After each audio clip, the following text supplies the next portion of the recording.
Hello, guys. Today I interview an online client, Ali, who previously was training through the online summit program in preparation for a big thru hike in New Zealand.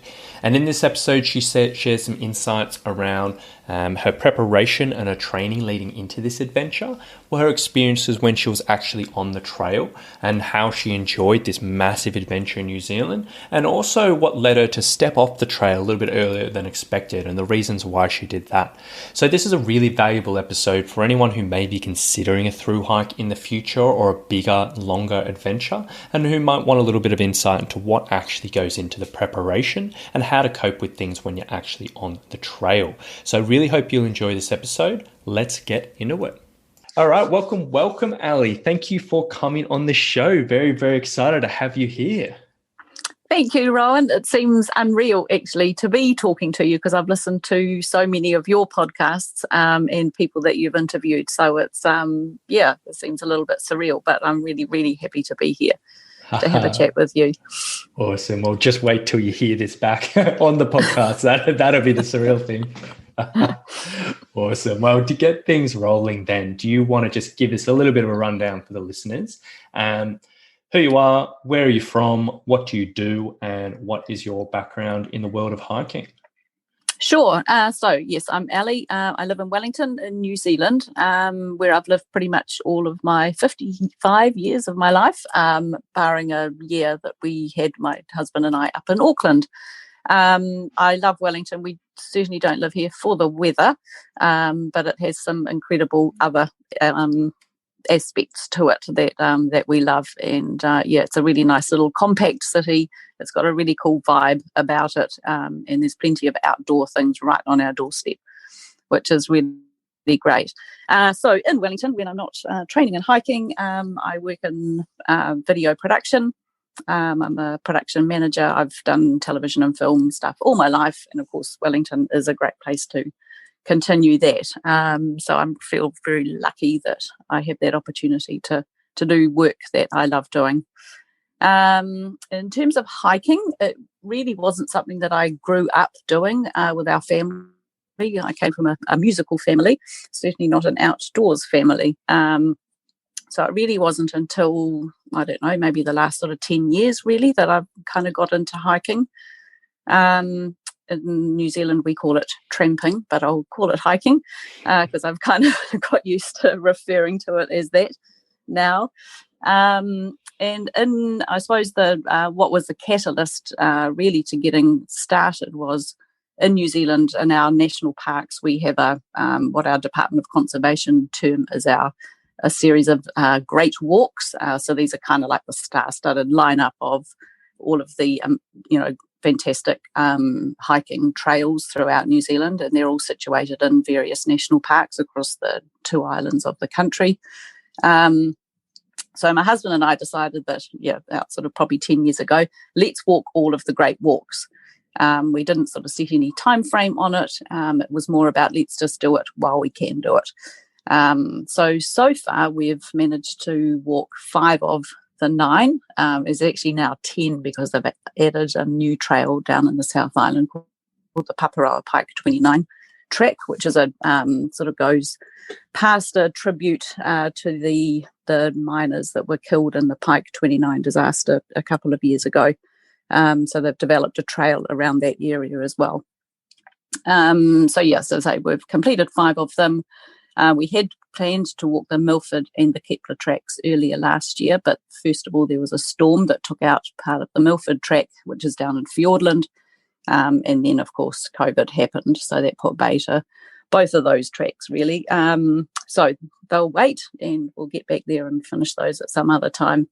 And then there's another track, which is actually not a hiking track so much as a journey down the Whanganui River in the North Island. So that's about a 5 or 7 day canoe trip, really. So I've sort of decided that I probably don't need to sit in a canoe for 5 or 7 days, but we have mountain biked into that area and come out by jet boat. So in my mind, that's kind of ticked that one off. So still plenty of those to be done. But it's just nice kind of looking forward to, planning when we will do them. Other than that, there's plenty of walking and things around Wellington and the sort of wider Wellington area. And we spend a lot of time down in the Marlborough Sounds as well at the top of the South Island, which has the Queen Charlotte track in it, which is a beautiful track. And so I've walked on that quite a lot as well. So that's kind of my background in hiking. And then when we first started working together, because we were working together through the summer strength stuff for a little while, what specifically were you wanting to train for? So my goal was to thru-hike the Te Araroa trail, the South Island section of that. Te Araroa is New Zealand's long thru-hiking trail, so it goes from the very top of the North Island at Cape Reinga to the bottom of the South Island and Bluff, split across the two islands. It was a reasonably chunky kind of a goal, given that I'd only ever hiked probably at most for 5 days or 4 days on any sort of multi-day hike. So that was my goal. I've been thinking about doing it for a couple of years and had decided probably 2 years ago that I would attempt it this summer that we're currently in right now. And in some respects, it was a good time for me to be walking it because there were much fewer people because at the moment, of course, we haven't got the international travellers. And on Te Araroa, there was probably about 75% were overseas walkers coming to do it and 25% of Kiwis who were walking it. So it's much less busy this year than it had been in the last certainly couple of years. It's a reasonably new trail. It only opened in 2011.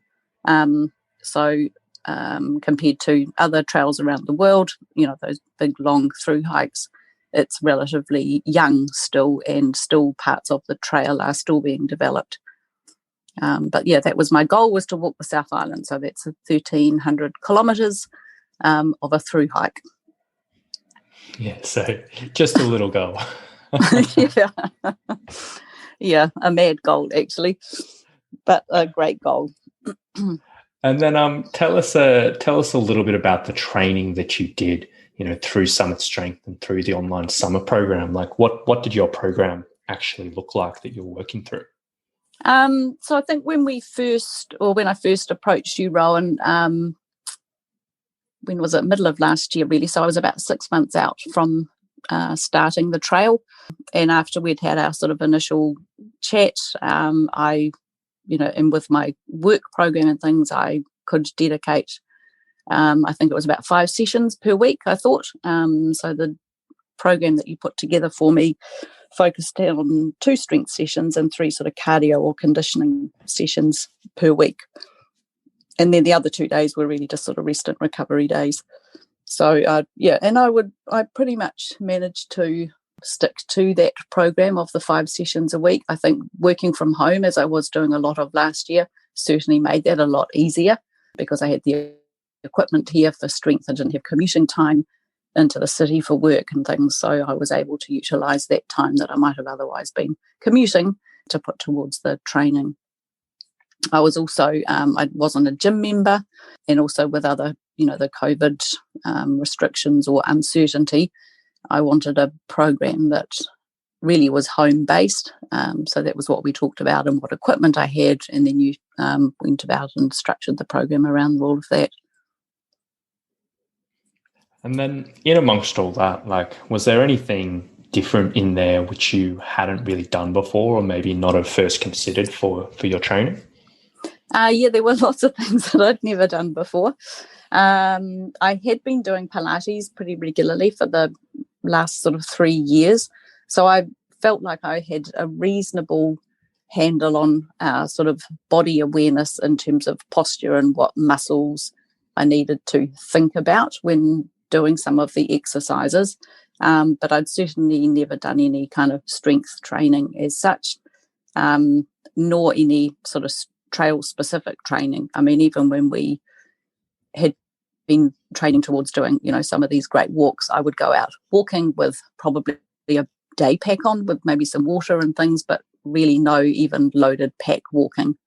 And certainly you brought that loaded pack training into my program, and also obviously the strength training, which I hadn't really ever focused on before.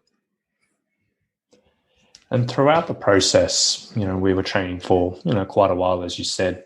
Were there any roadblocks or speed bumps that you came across along the way? And when they did come up, how did you go about overcoming them? Yeah, there were plenty of roadblocks. I think it takes a village to train a hiker, really. And thankfully I had, you there as as an expert in prescribing training for hiking. And also I've got a fantastic osteopath, and she was completely on board with keeping me in check as well. So with the kind of roadblocks, I suppose, I had started doing a little bit of running. Now, I'm not a natural runner, but at the beginning of last year, knowing I had this goal of walking Te Araroa, I thought, right, I've got to kind of up the ante a little bit. So I started doing a 10K running program through my Garmin account. So I had this little sort of virtual coach, I suppose, that set a program. So I had started doing some running, and probably by the time we started working together, I had achieved that 10K goal and was sort of doing a slightly different 10K program. So I had been doing some running, but after a while I started to get a few shin niggles. I just think probably with obviously my shins weren't strong enough, or something was going on there.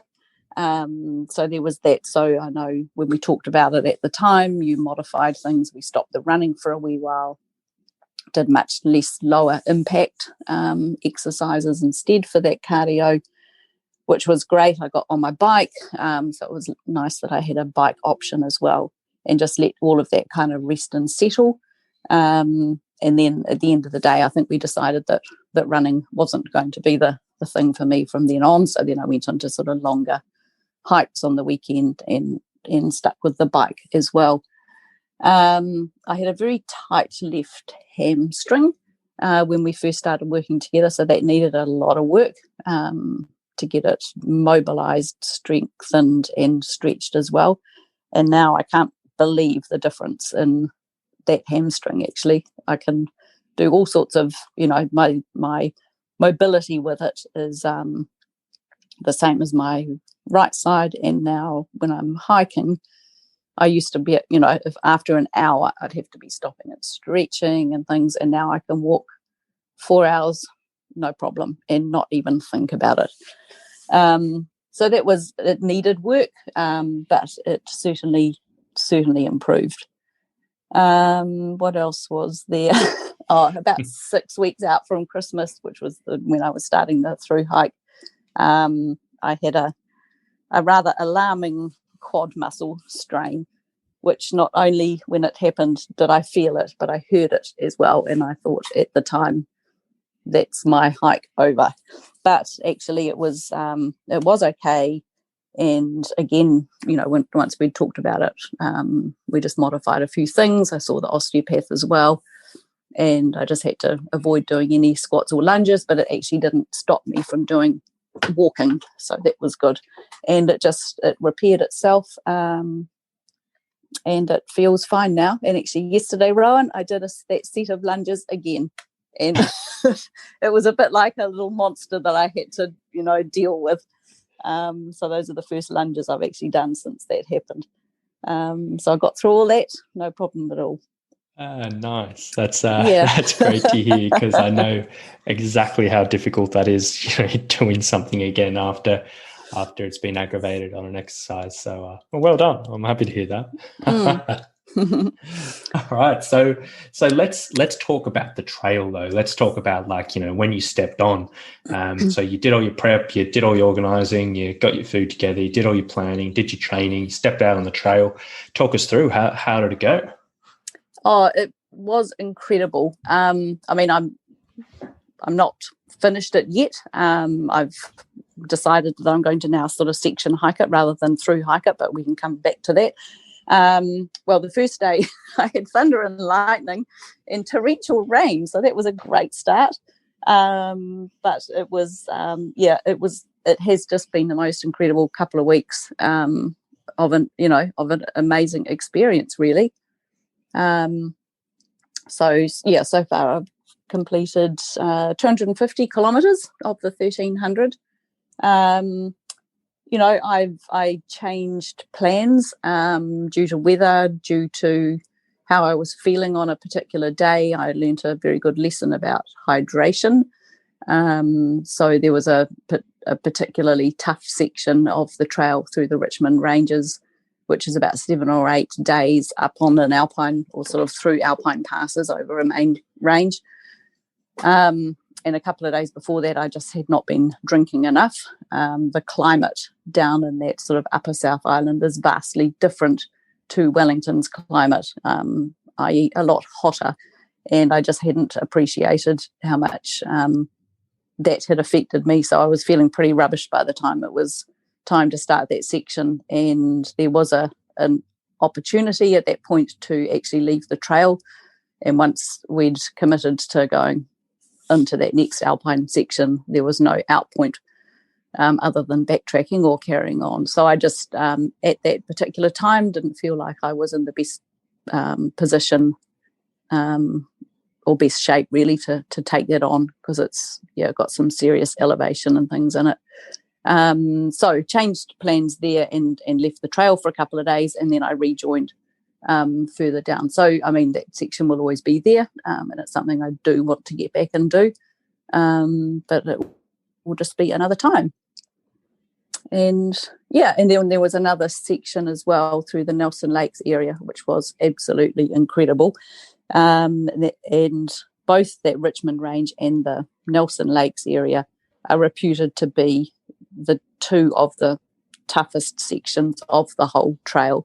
The other one is the Te Araroas, which are north of Wellington. So, the first two sections were pretty hefty to start off with. And there's a pass through that Nelson Lakes area called the Waiau Pass. And it can be pretty treacherous in the wrong conditions, incredible in the right conditions, and the weather conditions just weren't conducive to me getting across that pass. And so I ended up doing a little circuit and back out to sort of almost where I had started, and then headed my way south by road and did an alternative track then to loop back into where that trail came out of on the Lewis Pass. So it sort of taught me to that, well, I suppose what I came to from it was that I was here to enjoy the trail and not be suffering and having a miserable time. So if that meant changing plans, that's what I did. So I was really pleased that I had in my head that it was absolutely, I gave myself permission to change direction if I needed to, and I'm pleased that I did. And then did you have any, like, on top of all of that you've just mentioned there, were there any other sort of challenges which you faced, which you may not have first considered, like before you actually set off on the trail? Probably the main two was the hydration and the heat. That sort of went hand in hand, because training in Wellington, as I had been doing leading up to it, I could be out walking for 6, 7, 8 hours of a day on 2 litres plus electrolyte of water, because it just wasn't that hot here. And then sometimes I would fill up my water, through the city or wherever I was, just to sort of top it up. But what I realised, particularly when I wasn't in the bush and walking through sort of open areas with the sun beating down, I needed to be drinking 4 or 5 litres of fluid in a day. So that was a massive lesson for me to learn through that. And then I was very, very conscious of it from then on. And I suppose in hand with that was the heat that I came across. And it was pretty hot. It was 30 degrees on some of those days where I was out in the open. And because I just hadn't had the opportunity to train in those conditions, it was tough going. And then throughout all this, how did the body get through it, or how did it feel as you were hiking along? Oh, look, I was amazed at how my body just went day after day after day. Was happy to get up. I had no aches or pains. That absolutely blew me away. It was just like, yep, it's another day walking. Here I go again. And I had no issues at all. I mean, I was reasonably conscientious about doing some stretching, and I had my little cork ball with me. So I would do a little kind of stretching session at the end of each day once I got to the hut or, in the tent. So I was pretty conscientious about that, and rolling out some, just the odd little sore bit that I might have felt, on my quad or down my shins, or keeping my feet rolled as well. But yeah, no, that absolutely staggered me, how I just had really no muscle soreness or stiffness or anything like that. Oh, that's really, really amazing to hear. And then let's talk about the other side of things then. Like, how did you deal with it on the mental side of things? Being on the trail for so many days on the row and hiking for so many days on the row. How did that go?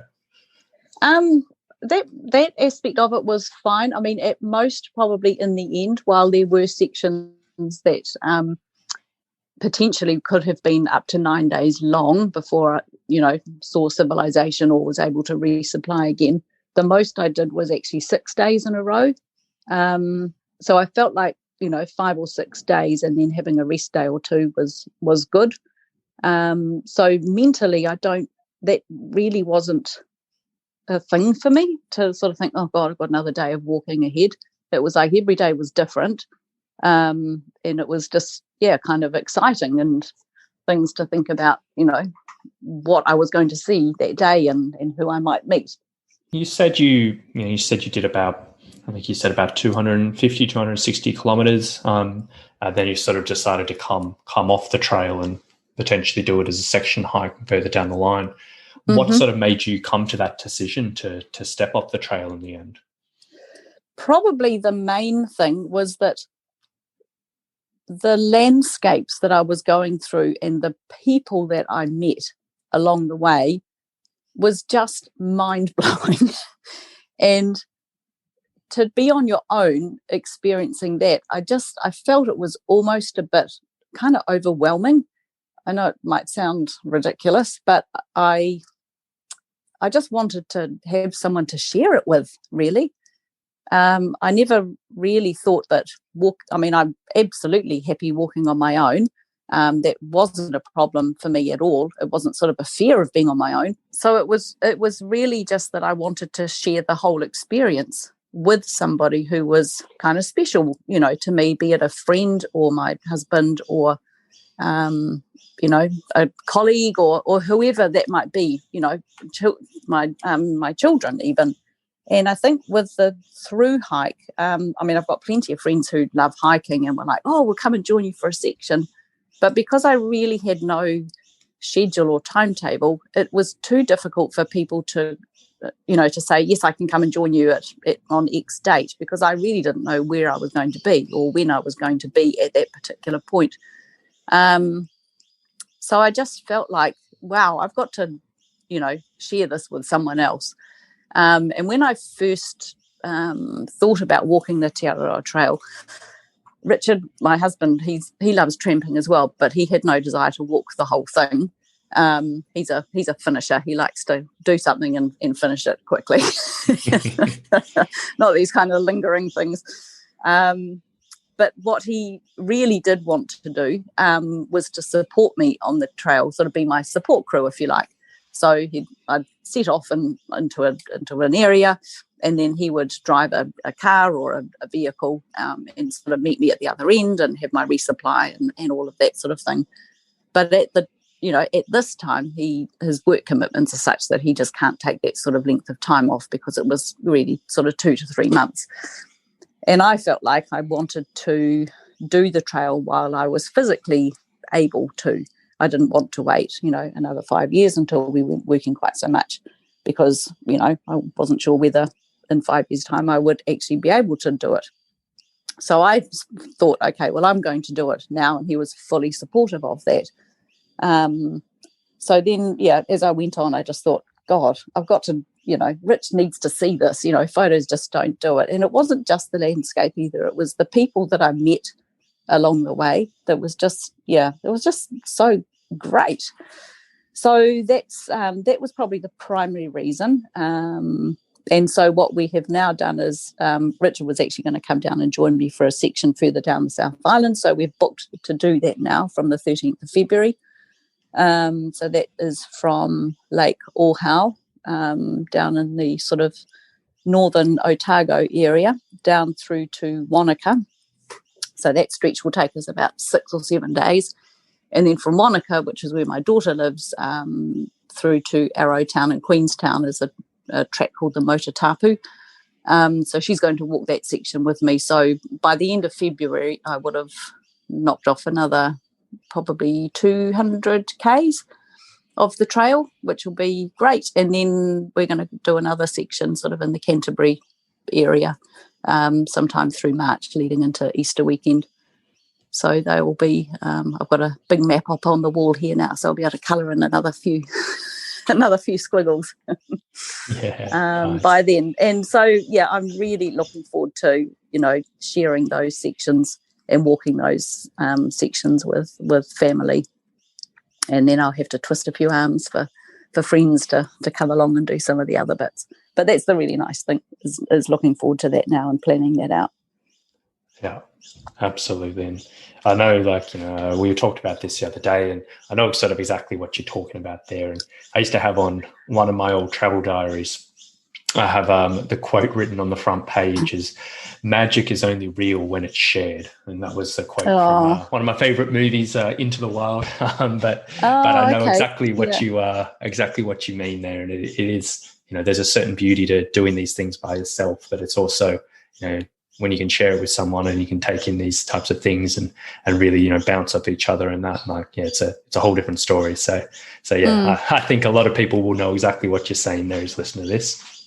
I mean, I know that a lot of people do walk it on their own, and they obviously have their reasons, for wanting to do it on their own or having to do it on their own.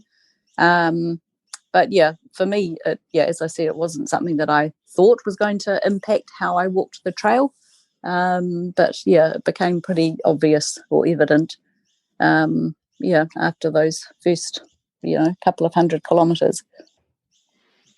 And then if anyone else was sort of considering this particular thru hike or maybe a big adventure like this, like what advice could you give them having done this adventure for yourself? Probably just do it. While you can, do it. And also to make it your own. I mean, I've heard a lot of people say you've got to hike your own hike. And I could sense that, or I could certainly see that, when you meet a group of people, as I did on the trail, a lovely couple of young Irish girls who they hadn't started the trail together, but met each other and were walking similar distances and things in a day. It would be very easy to get caught up in, I want to stay with them and stick with them. But if people are walking at a different pace to you or have a different agenda or a different schedule, that's going to put pressure on you as a walker as well. So you've actually got to go, it was nice being with them, but I know they're going to walk faster than me now and they've got to get to X by, this date. So you've got to let them go and actually just go, yep, this is my walk and I'm going to do it, in the time frame and how it suits me. And I think, I can certainly see how people kind of get caught up in ticking off the kilometres because they're walking with somebody else. But someone else will come along behind and then you'll be with them for a couple of days. I think you've really got to make it your own and be prepared, or give yourself permission to change plans and do it your way as well, and not have to think that you've got to be walking for 10 hours or 12 hours every single day, because it certainly became clear to me that that wasn't going to be probably sustainable for me, and actually a 6 or 7 hour day was a better schedule for me to be walking So I ended up changing a couple of my sections to walk, a little bit less each day where I could. It was largely due to where the huts were, so that we had, water supply and toilet facility and things like that. But yeah, I re-looked at a couple of my sections ahead and thought, actually, I don't need to walk all of that in one day. I'll split that into 2 days. So yeah, make it your own. Do it how you want to do it. And I suppose what goes hand in hand with that is don't hurry through it. Just enjoy being there and the ability to, to be there and walk at a pace that works for you. And just to savor the experience, really, and prepare to be wowed, because it really was. And the other thing, of course, is do the training and all of that preparation, because it really paid off for me. Oh, fantastic. And I think that's such a couple of really powerful points to finish off there. So I think that is, I'm so glad you brought that up, because it's so valuable to hear that out of someone's mouth who's done something like this. So, well, I think, today you really, really shared some great information about this adventure that you've done. And I think a lot of people who are, considering, this particular hike or maybe a similar through hike, I think there's going to be a lot of value for a lot of people in many different situations for these. So I really, really appreciate you coming on today, Ali, and talking about your story and sharing a little bit of this. It's been really, really enjoyable hearing this and chatting through. So thank you so much for coming on. Oh, thank you, Rowan, and thank you for everything, that you've given me over the last, 6 or 7 months. And I think, thinking back about it, what, Summit Strength enabled me to do, it wasn't just, building, strength and building resilience for the track, but it was actually learning how to hike. So it was a much, much broader kind of training than just the strength and just the sort of aerobic fitness and all of that. It gave me incredible strategies to actually be able to walk for 6 or 8 hours of a day, like, what to eat, how to eat, when to eat, and all of that hydration and things as well. So I did meet a woman who was similar age to me, a little bit older, and she was walking as well, and she was incredibly fit. She'd run numerous marathons and things, and very strong, very mentally strong. But she said to me, wow, I find the walking is so hard of a day. I'm just exhausted by the end of the day. And I said, well, what are you eating? And when we looked at her food, she'd chosen, for whatever reason, to have a very low carbohydrate diet. So she was eating lots of, nuts and fats and things like that, and protein. I said, you need some carbohydrate. And it was only through the knowledge that I have gained from, doing the Summit Strength program that I think it was a glaring omission in her diet, in her nutrition, and she just wasn't getting the energy that she needed, because there was certainly nothing wrong with her fitness. And so anyway, I rambled on a bit, but that was the value of Summit Strength is more than the sum of its parts, I can tell you. So thank you. No, that's so good to hear, Ali, and I love that. I love that it has helped you towards this thing, and it's sort of filled in a few different gaps to make that an experience a little more enjoyable and a little bit more achievable, and not fall into a position like that. So that's so really, really good to hear. So, well, once again, thank you for coming on. It's been a really, really great episode, and I hope you look forward to hearing your own voice again played back to you on the podcast. All right. Thanks so much, Ron. So there you go, guys. I really do hope you've enjoyed today's episode, and I do hope you've gotten some value out of it and enjoying hearing some of the insights around Ali's journey. Now, if you were interested in getting some help similar to what Ali did with her training, and you had a bigger adventure ahead and you wanted to get in a position where you were confident your body could get through it without too much pain, without too much discomfort, and you could really just enjoy every step of the way, I'm going to put a link to the online summit program, which is the exact program Ali went through, in the show notes below. Now you can go to that website, you can have a read through what the program's all about, and it'll talk you through exactly how I take hikers like Ali who are preparing for bigger adventures and get them fit, strong and resilient so they can get out there and just enjoy themselves. So I'll put a link in the show notes below, and if not, you can check it out at summitstrength.com.au/online. But check it out if you're interested, and hopefully we'll talk to you soon. Bye.